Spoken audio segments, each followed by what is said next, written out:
মাছ আর পুঁটি মাছের ডর দেখাইতো এটা কোনো আমার আমরার বাড়ি সিলেটের মানুষে ভয় পায় না। আমরা ইলিয়াস আলী পরিবারের বাহিরে আর কোনো কিছু বুঝি না, জানি না এবং দেখতাম চাই না। উইরা ইয়া জুইরা বইলি দেয় এটা কইতো না আইলা কই আমরা জিন্দেগাই না একদিন দেখলাম না। সিলেট 2 আসনে বিএনপির মনোনয়ন নিয়ে এখন তীব্র প্রতিদ্বন্দ্বিতা। একপাশে নিখোঁজ নেতা এম ইলিয়াস আলীর স্ত্রী, অন্য পাশে বিএনপির ভারপ্রাপ্ত চেয়ারম্যান তারেক রহমানের পররাষ্ট্র বিষয়ক উপদেষ্টা হুমায়ুন কবির। এই লড়াই এখন দেশের গণ্ডি পেরিয়ে আলোচিত হচ্ছে বিদেশেও। সিলেটের রাজনীতিতে এখন সবচেয়ে আলোচিত নাম লুনা বেগম হুমায়ুন। একই দলের 2 প্রার্থী একই আসনে প্রভাব বিস্তারে এখন মুখোমুখি। ইতোমধ্যে 2 গ্রুপের মধ্যে সংঘর্ষ উত্তেজনা ছড়িয়ে পড়েছে বিশ্বনাথ ওসমানী নগর জুড়ে। যে কোনো সময় ঘটতে পারে আরও অনাকাঙ্ক্ষিত ঘটনা, কারণ সাধারণ মানুষের দাবি ইলিয়াস আলীর আসনে শুধু তার পরিবারকেই তারা দেখতে চান, বাইরের কেউ এলে তারা মেনে নেবেন না। ভাই 1971 সালও এক রাজাকার আছিল মুজিব আমলার দেশ বেচার লাগে, আর ওখানে আমরা বিশ্বনাথ আর উসমানীনগর আর এক রাজাকার আইছে, ওই যে হুমায়ুন কবির না কিতা আজকে 17 বছর যাবত আমরা এই বিশ্বনাথ উসমানীনগর মামলা হামলা কত কিছুর শিকার হয়েছি।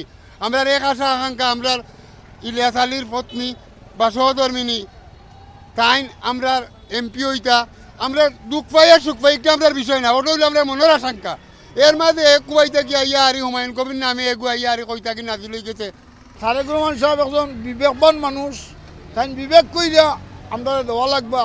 এই বিশ্বনাথের মানুষ এই ইলিয়াস আলীর লাগিয়া ইলিয়াস আলী সাহেব গুম হয়েছেন, তার ব্যক্তির কারণে গুম হয়েছেন না, এই দলের কারণে গুম হয়েছেন।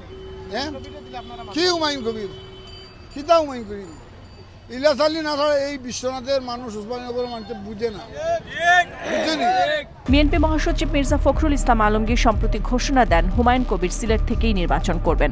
এরপর থেকেই মাঠে নেমেছেন হুমায়ুন, কিন্তু তার কার্যক্রমে বিতর্ক তৈরি হয়েছে, কারণ তিনি বহিষ্কৃত নেতাদের সঙ্গে সভা সমাবেশ করছেন।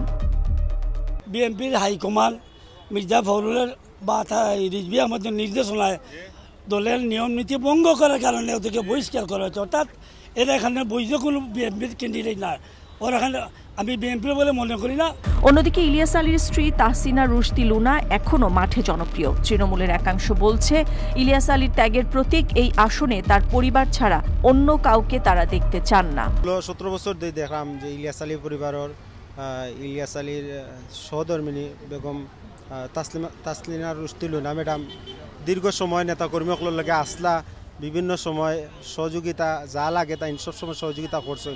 আমরা ইলিয়াস আলী পরিবারের বাহিরে আর কোনো কিছু বুঝি না, জানি না এবং দেখতাম চাই না।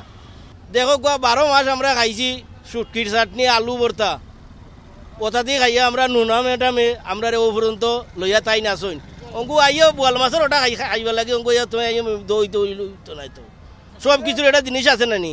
উইরা ইয়া জুইরা বইলি দেয় এটা কইতো না আইলা কই আমরা জিন্দেগাই না একদিন দেখলাম না। এই নেতাদের অধিকাংশই আওয়ামী লীগের আমলে দলীয় সিদ্ধান্ত ভেঙে নির্বাচনে অংশ নেওয়ায় বহিষ্কৃত হয়েছিলেন।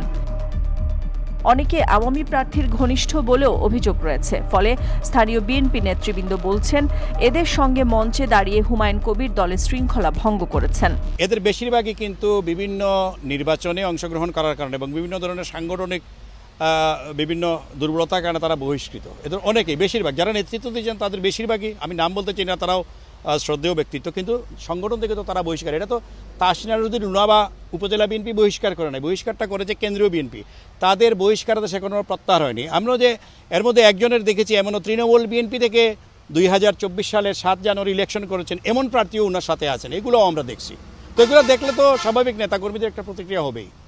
একজন প্রার্থী যিনি প্রচারণা চালাচ্ছেন, আপনারা জানেন উনি দলের বহিষ্কৃত, যারা বিভিন্ন সময়ে দলের সিদ্ধান্ত অমান্য করে বহিষ্কার হয়েছে তাদেরকে নিয়ে উনি বিভিন্নভাবে চেষ্টা করতেছেন, কিন্তু এটা তো জনগণ মেনে নেবে না। এবং উনি তো এই বহিষ্কৃত নেতাদেরকে নিয়ে যে প্রচারণা করেন জনগণের তো অ্যাকসেপ্টেন্স থাকতে হবে।